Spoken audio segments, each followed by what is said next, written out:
ഞാൻ ഓമനിച്ചു വളർത്തിയ എൻ്റെ മകൾ പോലും ഇന്ന് എനിക്ക് തന്നെയാ, വിളിക്കത്ത് പോലുമില്ല. നിങ്ങൾക്ക് പലർക്കും അറിയില്ലാത്ത ഒരു കാര്യം ഞാൻ പറയാം. ഞാൻ ഇവിടുത്തെ ഒരു അന്തേവാസിയായിരുന്നു. എനിക്കൊരു അനാഥത്വം തോന്നിയപ്പോൾ ഞാൻ സ്വയം ഇവിടെ വന്നൊരു 6 മാസം കിടന്നു. എൻ്റെ കൂടെ അഭിനയിക്കുകയും ഒരു വലിയ നാടക നടി കൂടി ഇരിപ്പുണ്ട്, ലൗലി. ഒരുപാട് നാടകങ്ങൾ അഭിനയിച്ച ഒരു നടിയാണ്. സ്റ്റേറ്റ് അവാർഡുകൾ വാങ്ങിയിട്ടുണ്ട്. ഇപ്പോൾ ആരുമില്ല. സ്വന്തം അമ്മയെ കൊണ്ട് അവരിവിടെ വന്നിരിക്കുകയാണ്. ലൗലിയുടെ അമ്മയെ വിട്ട് പിരിയാൻ വയ്യ. മാതൃസ്നേഹമാണല്ലോ ഏറ്റവും വലുത്. ഭർത്താവും മക്കളും പറഞ്ഞ നിങ്ങളുടെ തള്ളയെ കൊണ്ട് എവിടെങ്കിലും കൊണ്ട് കളയുന്ന ഒരമ്മയെ കൊണ്ട് കളയാൻ ലൗലിക്ക് കഴിഞ്ഞില്ല.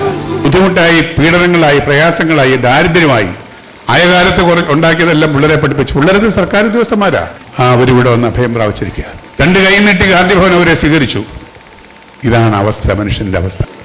ഞാനും എൻ്റെ ഭാര്യയായാലും എൻ്റെ മകളുമായിട്ടൊക്കെ ഒരാൾ തിരസ്കരിച്ചു വേണമെന്ന് പറയാം. അവരൊക്കെ എന്നെ ഉപേക്ഷിച്ചു. ഒറ്റപ്പെട്ട് കഴിയുന്ന ഒരു അവസരത്തിലാണ് ഞാൻ ഇവിടെ അഭയം തേടുന്നത്. ഞാൻ ഓമനിച്ചു വളർത്തിയ എൻ്റെ മകൾ പോലും ഇന്ന് എനിക്ക് തന്നെയാ. അവൾ വലിയ എഞ്ചിനീയറാണ്, മരുമോൻ ഡോക്ടറാണ്. അവർ ആസ്ട്രേലിയ സെറ്റിലായിരിക്കും. ഒന്ന് വിളിക്കത്ത് പോലുമില്ല. അവർക്ക് ഞാൻ വെറുക്കപ്പെട്ടവനാണ്. ഒരു പിടി നമ്മുടെ വേണം. കാര്യം ഏത് സമയത്താണ് എന്ത് സംഭവിക്കുന്നറിയില്ല. ഇതൊക്കെ നമുക്കെല്ലാം ഒരു പാഠമാണ്.